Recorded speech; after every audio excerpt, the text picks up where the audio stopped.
The future is ever-changing. Communities, jobs, and economies are continually being transformed. This is why we need incredible minds to connect problems with innovative solutions, to disrupt and create new industries, to enable businesses to think sustainably, to shape evidence-based leaders and the next generation of visionaries. SALCC helps you to shape your career. Your passion is calling. Your future is standing by.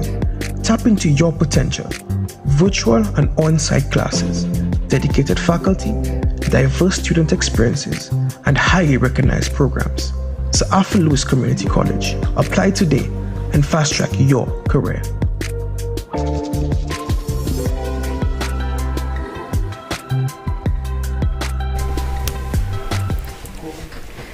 Hello everyone, and welcome once again to another session with the Sir Arthur Lewis Community College. It is really great to have you here with us today to find out more about the offerings of the college. And as usual, today I am joined by two of my colleagues, learning more about the staff at Sir Arthur Lewis Community College who keep things moving. But before we meet our guests, just a few reminders. It is the summer session. We want to wish all our students well. For those who have completed their journey with us at the end of the semester, we wish them all the best for the future, and we invite them to check our new Bachelor of Degrees being offered now in Public Health, in Sustainable Development, Environmental Studies, in Business, Administration and Innovation, and in our Hotel and Tourism program. So if you are in any of these fields and you want to continue your journey, do it with the Sir Arthur Lewis Community College. Applications are still open. They are open till June 25th. So go online, find out more about our programs, and apply. And right now we have some of our summer courses going on. We have our secondary school students enrolled in our access programs, as well as some short courses that are still available. So if you want to learn about basic car maintenance, plumbing and tiling, you want to do it yourself, you can still get a hold of those courses by reaching our lifelong learning department. So I encourage you to go to our website, find out about our programs, check out the contact information, and get in touch to see what we can do to future-proof your career. So as usual today, we have moved from our programs to understanding some of the services that the college, the support structures that the college have to keep it going. And this afternoon, I am joined by two colleagues who are instrumental. One has been a pillar at the college, and one is a new addition to the college to keep it moving. So you've heard about a library, and I'm sure you think of a little old lady with spectacles, right? Of course you'll know that is not the case. I have two very youthful looking guests, but don't let their looks fool you. There's quite a bit of years between them. I'm sure, I didn't ask them before, but I'm sure they have at least 10 years each under their belts. Am I right, ladies? That's correct, Natalie. But they're youthful looking, so that should tell you something. So we have first with us Mrs. Kathy Birch McDiarmid, who represents the library. She was appointed recently as the librarian of the Hunter J. Faswar Library. And her youthful look will tell you that library is no longer what it used to be. And she will tell you more about that in just a little bit. And next to her, we have Mrs. Tracy Pilgrim George, who is also newly appointed in the new office that the college has to advance the work of the college. So Mrs. George was newly appointed Senior Advancement Officer. So first, let me say congratulations to you ladies on your new appointment. Thank you. And now I will invite you to tell the public a little bit more about yourselves, particularly your journey at the Sir Arthur Lewis Community College. And Mrs. McDiarmid, I'll begin with you. Okay. Thanks, Natalie. It's a pleasure to be here with you today and to be joined by Mrs. George. My name is Kathy Birch McDiarmid. I am the newly appointed librarian at the Hunter J. Faswar Library. I have been employed with the college for some time now. You could say the number. 1995 to now, yeah. Right? When I first started at the college, I started at the Hunter J. Faswar Library when it was in what I would refer to as its traditional stage, right? Couple of years later, I decided to specialize, and I attained my first degree Information and Library Science with the University of Wales. Following that and some added experience in the profession, I attained my master's in business administration, which I did remotely with the Australian Institute of Business. My journey with the Hunter J. Foswell Library and at the Sir Arthur Lewis Community College I've seen the library transition from what I referred to earlier as the traditional library in the mid-1990s, where our main features, main collection, what we used was the traditional card catalog. Then we transitioned in, I'd say, 2001 to what is termed an automated library. At that point in time, several of our processes were automated, and we adopted our library management system, which is still in use today. And then a couple of years later, in 2006 or so, we transitioned, we transformed, and we included in our collections e-resources. And so we acquired our two first major databases at that time. Since then, I would like to refer to the Hunter J. Foswell Library as what we call a digital library. It sees us using a mix of technologies to provide better access to our resources by students. The use of mobile apps, online learning tools, certainly the website platform, and other modules of that nature. So essentially you say you and the library have become one, because in telling us about your journey, you've also told us about the journey of the Hunter J. Foswell Library. Correct. Just a question out of curiosity. Did working at the library initially push you to do information management, or did you have that interest before? No, Natalie. Actually, when I started working at the college, I must have been like 2-3 years out of Sir Arthur Lewis. I went to the A-level college then. And so my initial interest as a career option was actually in hospitality, in the tourism industry. At that point in time, I had been accepted at Cornell University in Toronto, and then the switch happened. Back then you're, 19, 20, unsure of yourself, that kind of thing. So it's a job until you really understand what you want to do. And then you delve into the profession and you realize there's more to it than what I think people in general think of libraries today. And so I developed an appreciation for the profession.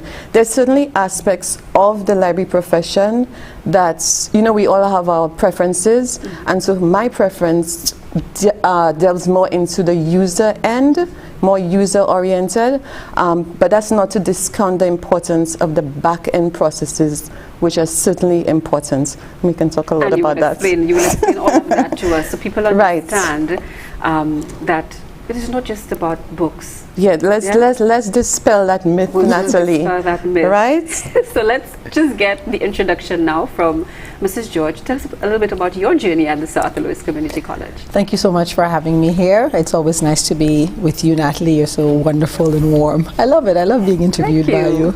The last time I was here, I served in a different capacity. So it's very exciting to be here as the Senior Advancement Officer at the college. I see Kathy gave a little bit of a background in terms of education, so I suppose I should do the same. Definitely. So I'll start off at the SALCC school. We'll be here all day. I'm just teasing. I got my first degree at Wellesley College in the United States in Boston, Massachusetts. After that, I did my master's at Middlebury. I studied in Spain. I've studied in Mexico. I've studied in Cuba. I've done some courses in Cuba as well as some courses in Chile.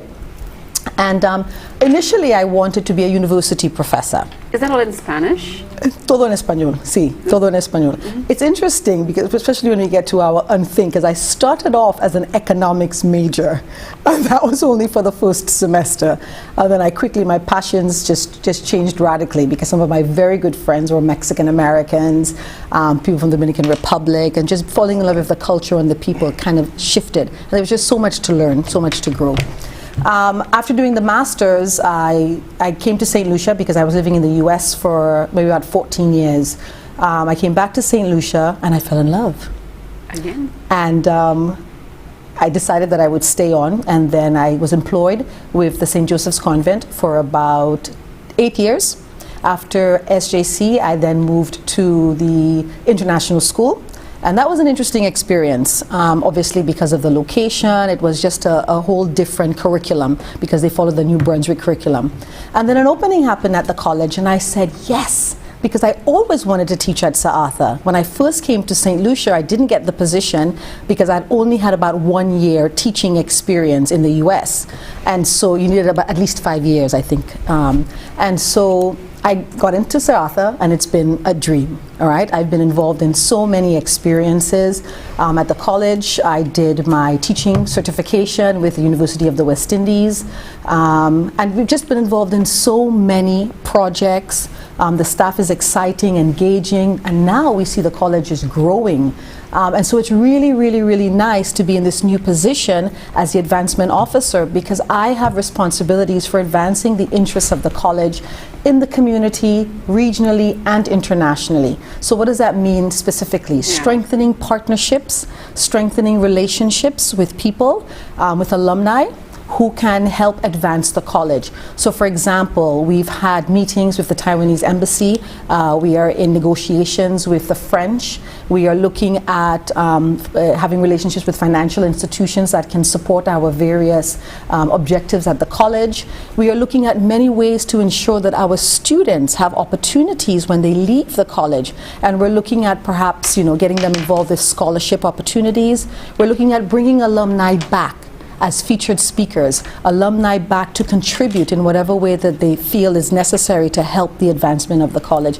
So it's really, really, really exciting, and I'm very pleased. There are going to be about 3 of us in the unit, and the 2 others start in coming months. But it should be exciting. It should be very exciting. Quite exciting, and I guess we've seen the growth of the college. Some of us from when we were students to young employees, and we're not all employees yet, but just watching how we can develop, how we can better serve the community. I think it's really, really great.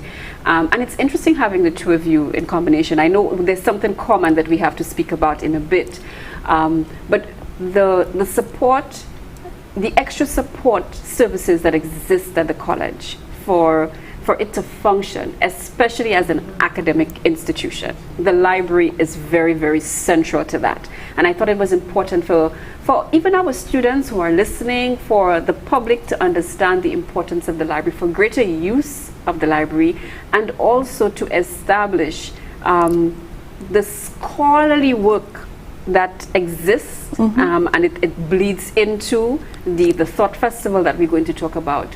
So let's dispel some of the myths. Okay. First, you're not a little old lady. I think we've established that. That's very important. But explain some of the functions or the roles of the library in supporting an educational institution. Okay, thanks, Natalie, for that. Yes, we as professionals in the library and information field, the job is very challenging in terms of having to dispel some of those myths and to get our students and our users on board to understand the significance of library resources and the function and the main role of libraries in general. The Hunter J. Festival Library is an academic library, and so our function is different as to what operates and transpires, say for instance with the public library system, right? So in terms of our collection and collection development, we one of our main roles is to support the curriculum, right? That means when we develop our resources, it is in line with the curriculum of the college. For instance, at this time we are working with the course writers for the BA program, which is due to launch in September. In working with the course writers, we are providing the support assistance, the resources that they would require and need access to in order to build, to write the course, right? So we've had several successful virtual meetings. As a matter of fact, this morning, one of our staff met with a young lady who's based in Rome, Italy, to assist her in the development of that particular course. Wow. And in conversations with her, she also attended the South Louis Community College, and so she understands and visited the library often too. So she understands, even from an information ethical standpoint, the importance of what we do. And so in the writing up of her course, she says she's going to include such a component as it relates to information ethics, which is important. And then we have to delve into information literacy, Natalie, because you know better than anyone else, in fact, all the Lang and Com lecturers at Sir Arthur, and certainly the program heads, who we have developed a really good working relationship with in terms of the whole information literacy program and ensuring that our students are well equipped with the skills. You know that journey well, and you can attest to the importance of the whole information literacy program. So the second thing that we do, which kind of ties into curriculum development, is we support the learning process. Certainly as an academic library, it is a critical role, supporting the learning process, providing instructional support to our faculty, right? And recently what we have been doing is building what we call LibGuides, and we hope to engage faculty in a serious and a more meaningful way in the coming months, so that they are part of what we do as well, because it is important that faculty, that they're with us and they're on board, because they're the ones who engage with students most of the time, and so the direction should be from them to the library resources as well. So we need all hands on board in terms of where that is concerned. The third critical role is providing not just access to library resources and services, but seamless access to those information resources that we have. So I spoke a little bit about our transformation and our transition from a traditional library up until the point that where we are, what I would like to call the digital library. And so when we talk about this whole seamless access to information resources, we want to ensure that our users can get access to information when needed, where needed, regardless of space and time, regardless of where you are. And that's so important, so critical in this pandemic world. In the pandemic. And Natalie, you would appreciate too that transformation to digital environments, it's not new for libraries. Libraries have always been transitioning and transforming. So even given the COVID context, it wasn't difficult for us to adopt or to move into such, such a modality. Same for the college, because Sir Arthur Lewis was already moving towards, or certainly in that area, and strengthened and heightened with Dr. Nurse and you know what he wants for the college. Certainly we were right there on board with this whole transition, right? And that's about it with regards to roles. Of course I can expound on several of them. Definitely. On that note, with that trajectory that you've just explained to us, we will take a short break, and we will return to learn just a little more about the role of the library, especially as it regards public access as well. So stay with us, we'll be right back. Are you looking to broaden your career opportunities? Future-proof your career with a bachelor's degree from the Sir Arthur Lewis Community College. We've introduced new cutting-edge degree programs in environmental studies and sustainability, tourism and hospitality, business administration, and public health. Online platforms are making it easier than ever before to further your education and mask your competitive advantage. This is the game changer you've been waiting for. Get the highest return on your investment in the ECS from the college you trust. Visit salcc.edu.lc. Apply today for September 2021.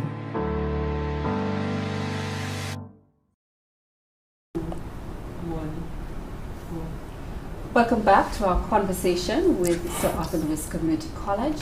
bringing you all that you need to understand what this tertiary institution, our national tertiary institution, offers not just to our students but also to the general public. So this afternoon we are here speaking with our resident librarian, Mrs. Kathy Birch-McDiarmid, who has been telling us about the library, and also joining us in studio is our Senior Advancement Officer, new post that you just learned about, Mrs. Tracy Pilgrim George. So Mrs. McDiarmid, when we left off, you really explained the role of the library as it regards meeting the needs of faculty and staff. Right. And it's not just about books. I mean, when I heard you speak about curriculum development, in as much as when I was a faculty member, I know I worked closely with you because it's so important for in our role as the communication team to get the students understanding how to access information, how to use information. The library played a key role in that. I wanted to know, though, apart from servicing the college as an academic library, is there anything that is offered to the general public that they can have access to? Okay, thanks for that, Natalie. We currently have 3 major databases. The one of them, which is EBSCOhost, is a subscription-based database. This one is limited to students and faculty of the Sir Arthur Lewis Community College. In terms of the EBSCOhost database, we provide our students and faculty with access to, I would say, over 210,000 full-text ebooks at this stage, and I'd like to particularly make reference to the Caribbean database, where within that database now, which is part of EBSCOhost, our students and faculty have access to studies done in the Caribbean and Latin America in that specific database, because a lot of what we do focuses on the Caribbean, and the region, centered around that region. So there's this special database for that. But to answer your question specifically, what do we have available for the general public? The database, which we refer to as the Greenstone Digital Database, is a database compiled by library staff, and within that database, users, both our students, faculty, and the general public, which I think they're just saying about this now, you do have access to everything within that database. Everything within that database is local resources, right? Resources that dealing with economic issues, social, educational, you name it, political issues, is contained within that database. So certainly, students at the secondary level, right, pursuing doing the SBAs on projects, special projects. I think even below that, at primary level, I think the resources within that database would be of use. Tracy, recently, remember you were doing research on Montfortune for your son. At that level, I think it was... Correct. They're looking for some information on the history of the college. Elementary level, history of the college, right? Yes. Within that database, at that level, elementary, you would have found the information that you wanted on the history of the college, right? Over 10,000 entries in there. Everything local, on and about St. Lucia. And of course, within that database, we've recently created a special database called the Nobel Laureate Database. And everything pertaining to Lewis and Walcott, we've extracted from the main database and housed within that special, unique database. I'm going to revisit that in a bit. What about access? How would a member of the general public access Greenstone? Right, and so all our databases, all our resources, and indeed Greenstone, if you go to the college websites, right at the top in the header, you'll see library, and within the library page, you'll see the 3 main databases, and Greenstone is right there. Let me just say too that our library webpage is, we're working on developing our library webpage. So that users and visitors to the page will get to access the full length and breadth of our services and our resources. But at this time, you have access, members of the public have access to the local database, free and open access, remote access. Anywhere you are, you can certainly access the information.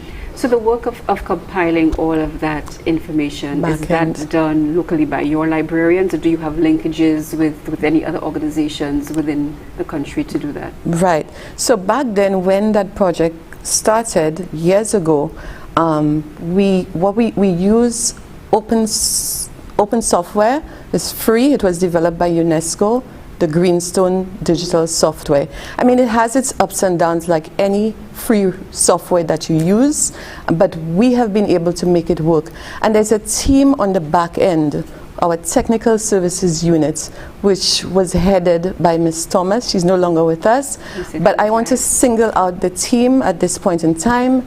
Mandy, Cheryl, Natasha, Marcella. These are the back end people who have done tremendous work on that database, and the work that they do is important. It is intense. I mean, indexing the material, you have to first find it because we scout. Okay. We scout because we don't want anything to miss us. So we scout. They scan, they digitize, they enter, and the indexing is what is key. And this is where this is where technology and librarians sometimes clash, right? Because the technology people, and this is not unique to St. Lucia, technology people would say that they're on the front and what they do is more important. But then you have the technology out there. But then if you don't index, and librarians are the ones who are trained indexers, if you don't index that material, how do you find it? It's lost. Yes. How do you find it? Yes. And so even on websites, when you go in and you search for information, you put information in there. Years from now, when you go back in and you're searching, it gets lost, you know, Natalie, with that being indexing. So, you know, again, the work that they do on the back end is very, very important, because without that back end work, the front end people aren't able to do what they are supposed to do now with our users. Beautiful insights there into library work. Just before I move to Mrs. George, can I just take you a step further? What for the future in terms of, I know you're talking about your website under construction. I know we were able to access online, but you're obviously building and developing. So right. What should users look forward to from the Hunter G. Pasqua Library? So future strategic direction, where we're moving, key for us is to definitely to continue to build and grow our digital collections. Digitization is key. Development of special collections is also key, right? In addition to that, in terms of ensuring that the profession, that's a whole other issue, Natalie, that the profession lives on, we have to look into developing, revamping, and bringing back the information literacy program. You'll remember it is a certificate program that was offered by the college some years ago, and without that, how do young persons now continue in the profession? I think we're the last crop of trained professionals in St. Lucia, along with our colleagues at the public library system. That's it, as far as I know. So we have some work to do with regards to community outreach, getting into the secondary schools too, and maybe doing some outreach there on our associated careers with the profession as well, and then the training opportunities. So sometime in the future too, it's done as part of the plan. I would like to engage UE Mona, the Department of Library Studies there, to see how we can sort of develop a program with them, or perhaps on our own. I mean, we'll speak to OIE and see what we can do in that regard, so that we deal with the dearth of professionals on the island, right? And then the elephant in the room. You want to go there? Let's hold up on that. Okay. I really want to segue, and this is your first appeal to young people, or even more mature people who may have an interest that they're hearing that we actually have a dearth of information literacy professionals. And given that you're speaking about outreach, we segue right into the person who now has the responsibility for outreach, and ask her about some of the initiatives that the office can engage in. And now that you've heard Mrs. McDiarmid, what do you see as, what is your plan in terms of reaching our community? And well, I think this is excellent work that the library's been doing. I know how hard she's been working. I think that it's also important to discuss the fact that she's looking at also ensuring that Spanish and French speakers can access the work in the library.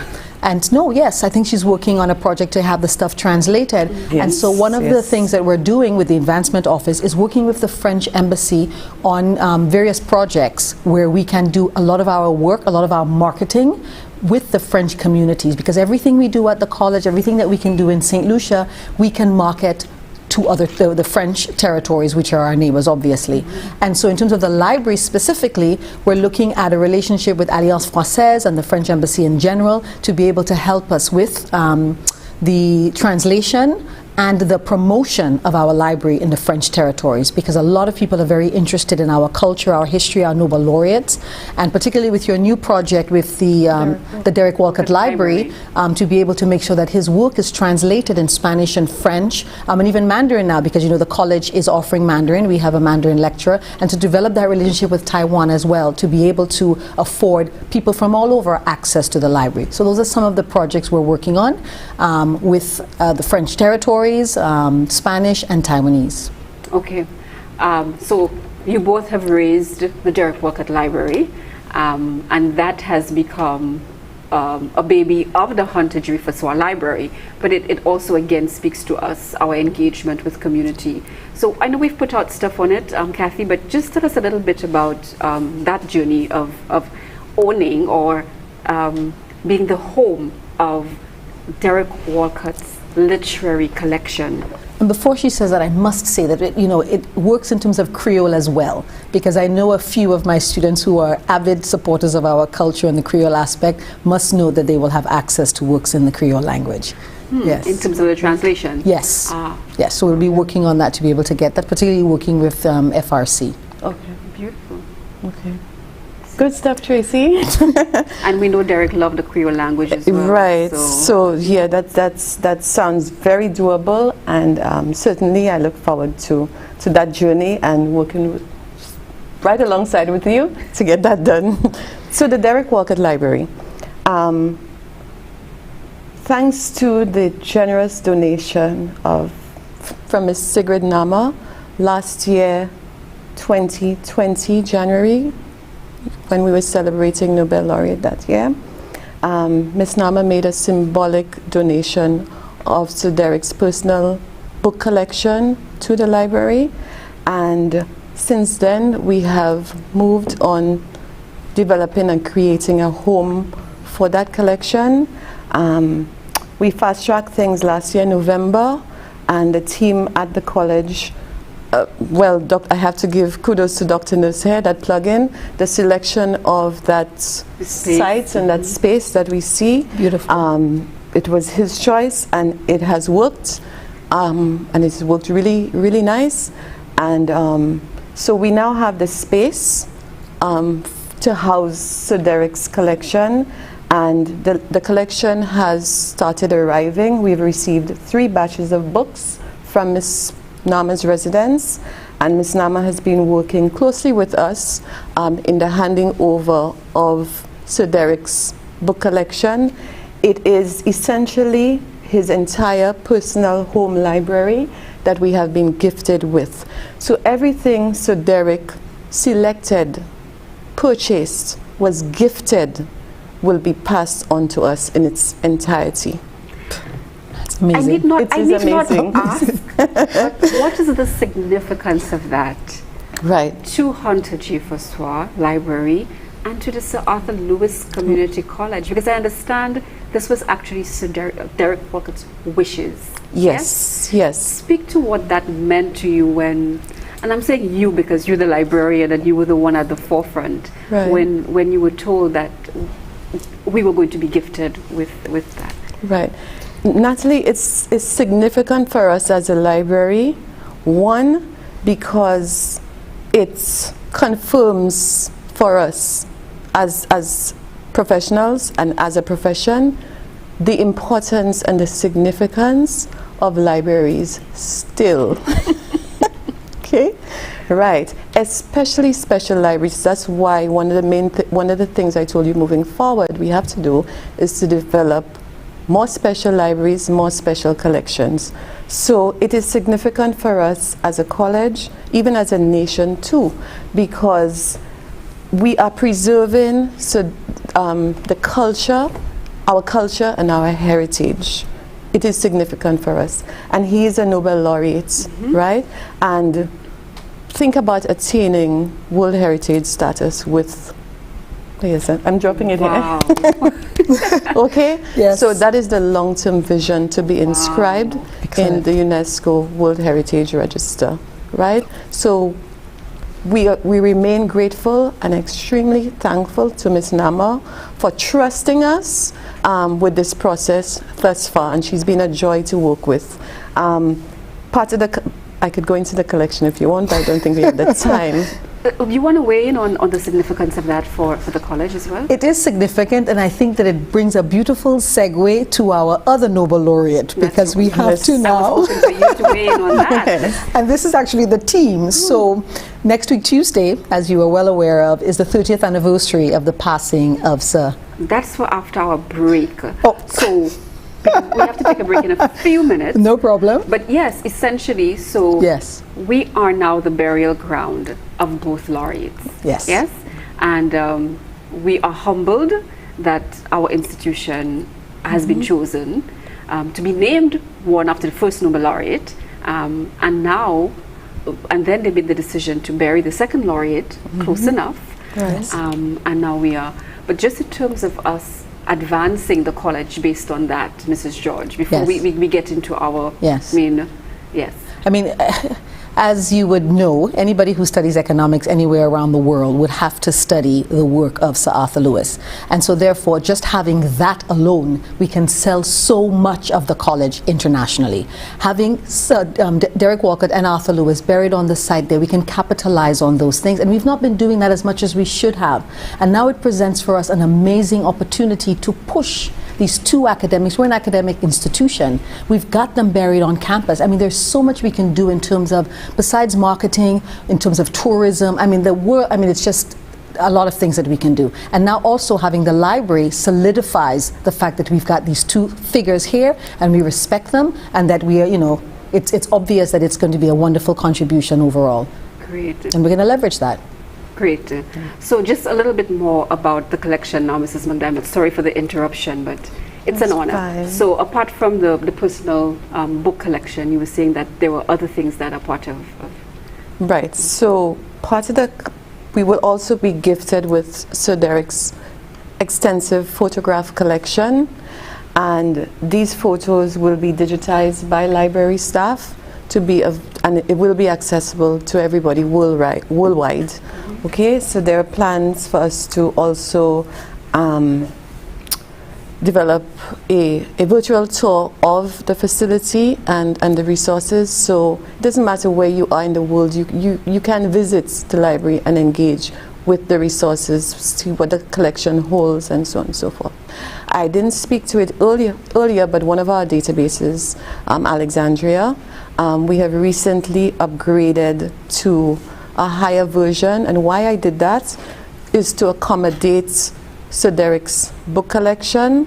And so when users visit the college website and visit the library webpage and go onto that database, which houses our print collection, they will have the option now to search within the collection of Derek Walcott, because what you will see now is Hunter J. Foswa Library, Derek Walcott Library, and I've also added the St. Lucia collection.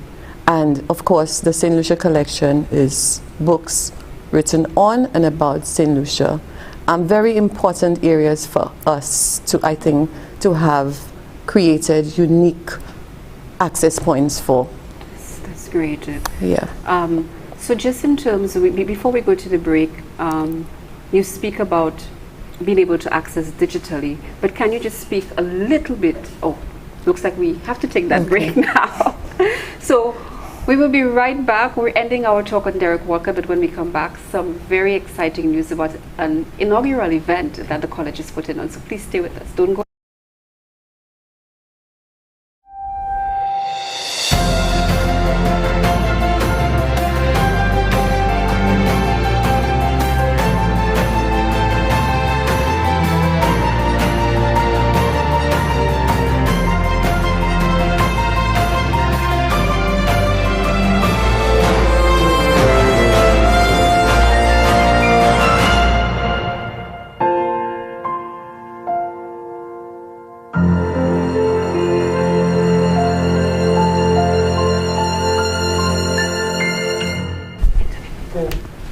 Thank you for staying with us, and welcome back to the Informational Hour with the Sir Arthur Lewis Community College. And we have been learning about one of our very important services at the college, that is the Hunter J. Fusroa Library, the foundation for an academic institution. And it's been really, really just invigorating listening to the librarian, Mrs. Kathy Butch-McDiarmid, tell us about so many wonderful things that the library offers. And of course, we're joined by Mrs. Tracy Pilgrim George. So there's something in common, a lot in common between those two ladies, but they are now planning a very exciting event along with our principal, Dr. Keith Nurse, his brainchild. It is, you just saw the ad, it ran just before we came back on. It is called Unthink. I'm not sure if I Google that, I'll find the definition. So somebody's going to have to explain exactly what that means. And what's interesting, Natalie, because you're part of that Unthink panel organizing the event. So therefore, you know. I'm the interviewer here. You're the interviewer. I will throw it at Mrs. George. Yes, of course you will. Tell us about yes. this Thought Festival. All right. So on Tuesday next week, the 15th, we are having the Unthink Thought Festival. It marks the 30th anniversary of the passing of Sir Arthur Lewis.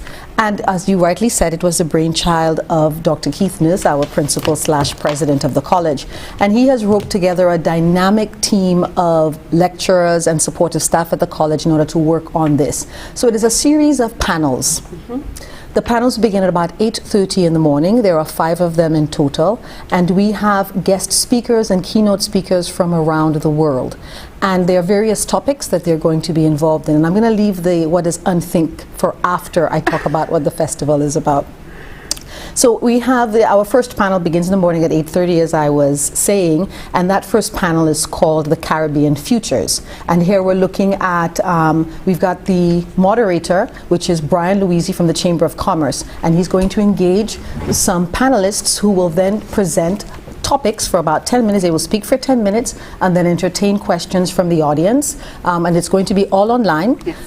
It is going to be live on YouTube, live on Facebook, and then of course we're going to be live on HTS. Is there an in-studio audience as well? We're hoping to. We're seeing how it goes. Yes, exactly. Particularly since we also have an evening event, and we're looking at curfew and being able to get passes and all of those things. So hopefully we can have a small in-studio audience so that they can partake and participate in the conversations.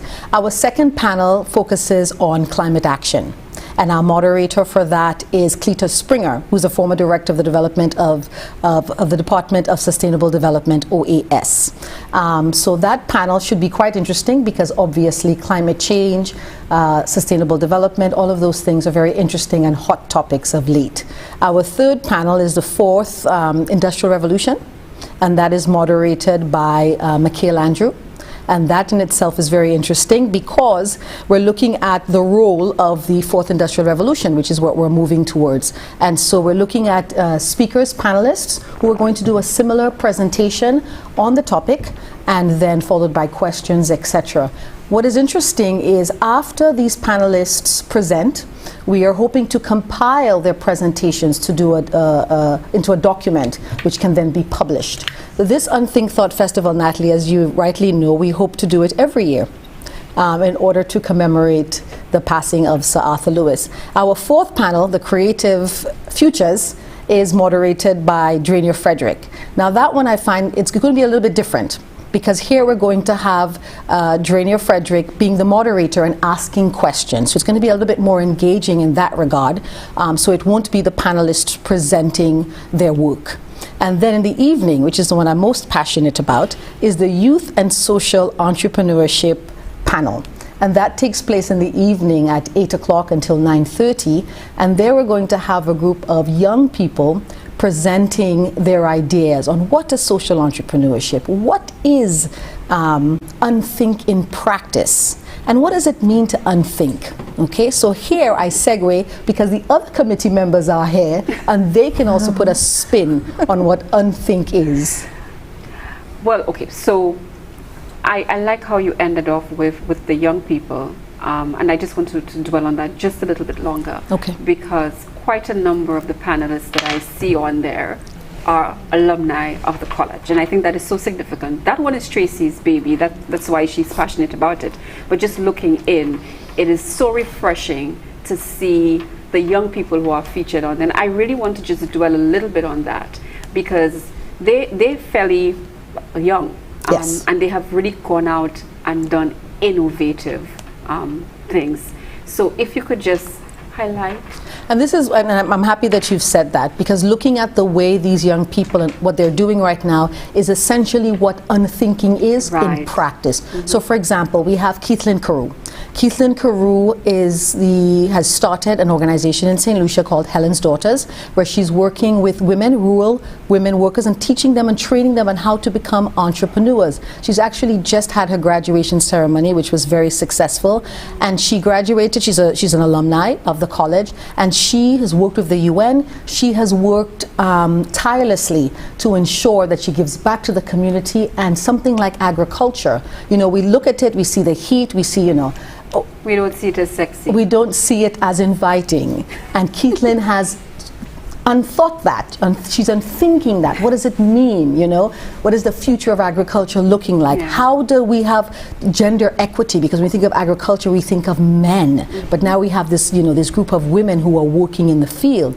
We have Johanna Dujo, who sees sargassum, sees all this seaweed polluting the beaches, just a complete nuisance. And he says, let me think about this thing differently. Let me unthink this concept.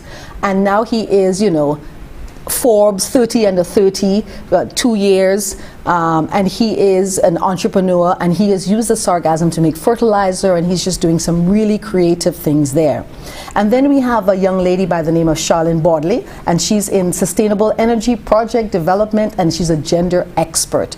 And we've brought her in because she's, as I just said, a gender expert, to look at how do we see women's role, particularly after the pandemic, and how we can get some equity going there. She's an alumni. She's based in Barbados. She works with CARICOM, so she's going to be coming in virtually. Initially, we wanted the panel to be exclusively alumni from the college, right? Because there's so many who've done such amazing things. But we were introduced to an association, an organization called Ashoka, that has a responsibility for training young people in social entrepreneurship. And so we've invited a young man in Colombia who will be with us, Juan, who is going to be part of the panel.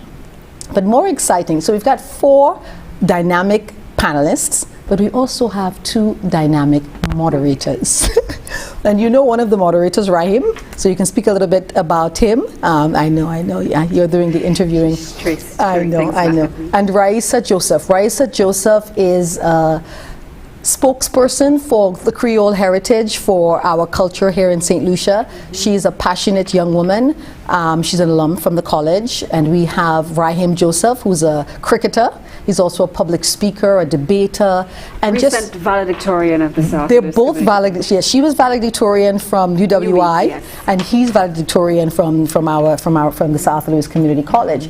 So we're looking at an evening of young people really showing us how to unthink in practice, what they are doing in the community, in the society, to make sure that things are flipped or changed. It's not about lip service. It's about putting unthink in practice. Great so exactly about idea creation, and we have to say that is hinged on what Sir Arthur Lewis did during his own time. He lived through crises as well, and he was able to come up with theories that would take us out of what we were in, that would help us develop. So again, we segue back to Mrs. McDiarmid as we speak of Sir Arthur Lewis, to tell us what the library is, the part the library is playing in Unthink.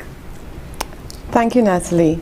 As we touched on Sir Arthur Lewis and the significance of his work and his theories and everything that he's published and written about. So at the Hunter J. Faswa Library, a couple years ago, the idea for a Nobel laureate portal was launched, and the project commenced back then, and for whatever reason it didn't continue, right? But Coming into the position, I felt that it was a significant project and one with tremendous value for us as an academic library to get this information in there about our Nobel laureates. I think at the secondary school level and the primary school level, I'm not sure, correct me if I'm wrong, our students are taught with regards to the laureates basic stuff like Sir Arthur Lewis won the Nobel Prize in Economics, Derek Walcott Literature, yes, and the year. I'm not even sure the date of birth and the anniversary of death. That information gets filtered down. Correct me if I'm wrong. And certainly, I mean, I heard Dr. Nurse saying over and over again, we are not leveraging ourselves as an institution and our resources and that kind of thing. And certainly, even me, I'm of the belief that even if you're not an economics student, you should at least know or have read, even if it's an abstract or synopsis of Sir Arthur Lewis's work, to at least leave the college that you've attended, named after the laureate, with some further knowledge about his writings and what it is he delved into. I mean, I'm guilty. I studied economics at Sir Arthur Lewis. I did. And at the college, as a student, I did, right? But even in the profession, it's difficult, but then this is where faculty have to get involved too. I don't know, Natalie, how we're going to integrate Lewis and his work in our teachings to ensure that the students now learn a little bit more than the basics, even though you're not an economics student. And so let's get straight back to the pots. Right. Yes. So we have developed, and we're in the early stages of developing the Nobel Laureate portal, and we're working now on the Lewis Hub of the portal. And the portal basically acts as a gateway to substantive information and knowledge on and about Lewis, all his works, those who've written on him, critical reviews, those who offer reflections, you'll get that in there, scholarly resources. All of his key publications will be in the portal. At this point in time, the Hunter J. Faswa Library has in its collection just about 11 print books, but we're moving now to incorporate anything that we're missing, the e-books, to grant users access to the e-books written by Sir Arthur Lewis. But the portal, we also want it to be engaging. We want to feature the papers written by students. Tracy, we spoke about having competitions, essay competitions, and so on. And so to inspire and engage the students, if you know there's a home for your work and for your contribution, if you write on Lewis, it will be featured on the college website, on the portal, then certainly we can look to engage in our student population to take part and engage on the portal that way. There'll be an avenue for you to have discourse on the portal and openly blog, right, under key resources and so on and so forth. Again, we're hoping to work closely with faculty to make that happen. So the portal will be launched soon. Our e-resources and web team, they're working on the portal. And yes, members of the public through the college website will be able to access Lewis's resources. The library is certainly unthinking. Yes? Well, one of the things that's important that we have to also mention for the Unthink Thought Festival are the keynote speakers. Well, definitely, and I was just thinking that when everything is grounded, like in the critical perspectives on globalization and sustainability, and therefore, apart from the dynamic young people we have, there are some amazing keynote speakers. Yes. And they've come from around the world, from what I understand. So go ahead. Yes, so we have Dr. Hyginus Leon, who is St. Lucian, yes. And he's recently installed as the president of the Caribbean Development Bank. Which was established by Sir Arthur Lewis. Very good. It seems like you've been, Yes, excellent. And then we also have, as one of our keynote speakers, is Mr. Ha-Joon Chang, and he is a world-renowned economist from South Korea, and he lectures at Cambridge University. So this is very exciting to have these keynote speakers as well as the panelists, young people. I mean, it's just been really we've worked a lot. We're working hard, and there's a team behind that, you know. We have Dora Henry, who has been organizing like the overall person responsible for designating responsibilities, etc. We've got behind the scenes working on the website. We've got people working on the flyers. There are just so many people who have come in and have really contributed in an amazing way to this Unthink Thought Festival. I want to take this opportunity to thank them for, you know, their hard work. You know, Dianthea Joseph is working, getting emails at midnight, you know, who's the administrative secretary for the principal. Royston Emmanuel is behind the scenes working on the website. So once you just go on the website, you can register, get more information on the panelists. It's just... So let's just talk a little bit about the registration and the format. Okay, so we've established it is going to happen next Tuesday, which is the anniversary of Sir Arthur. Correct. But before the actual day, and although it will be streamed live, there's also an opportunity for persons to be almost within the meeting room through Zoom. Yes, on the Zoom call, correct. So if they visit the website, correct, there is an opportunity for them to register to be part of the conversation. That's correct, because they can write in the chat and ask their questions and participate, make their comments. So this is important because so far, 90% of the persons who've registered are international. So we would really want to push for our local people, for St. Lucians, people in the region to come on board.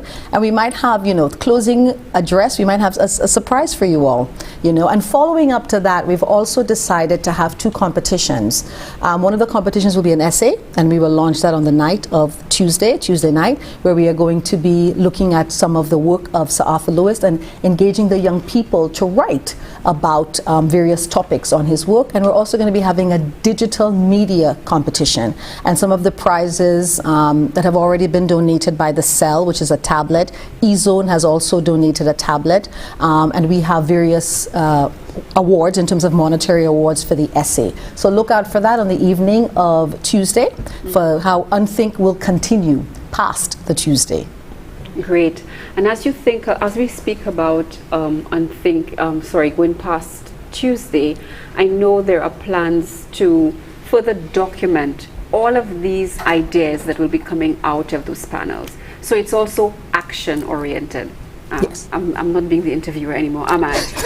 No, it's brilliant. It's perfect because you know just as much as we do. Yes. It's also action oriented. So it's not just a talk shop.